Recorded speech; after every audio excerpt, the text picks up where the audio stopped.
senhores têm medo de mim? Quem saiu do esconderijo? General Kefka.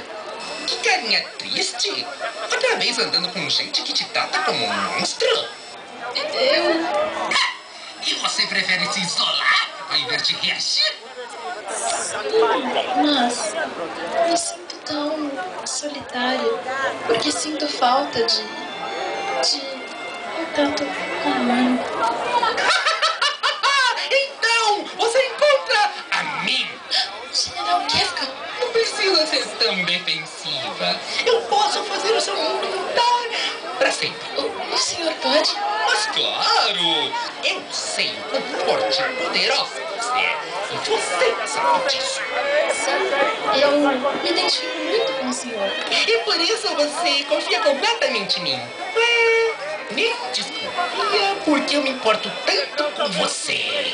Pra tornar você igual a mim. E por isso, eu minto. Você é tão inocente, tão ridiculamente fácil de conquistar.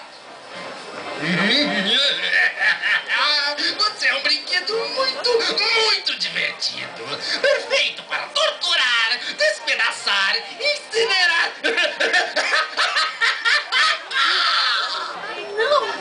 Não pode ser. Como foi que você disse? Eu me identifico muito com o senhor.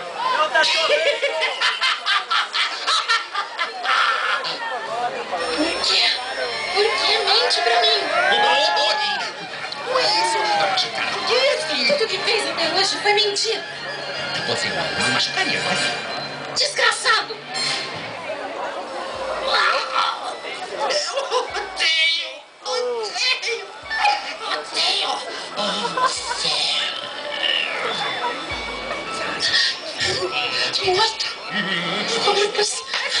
Corpos mortos!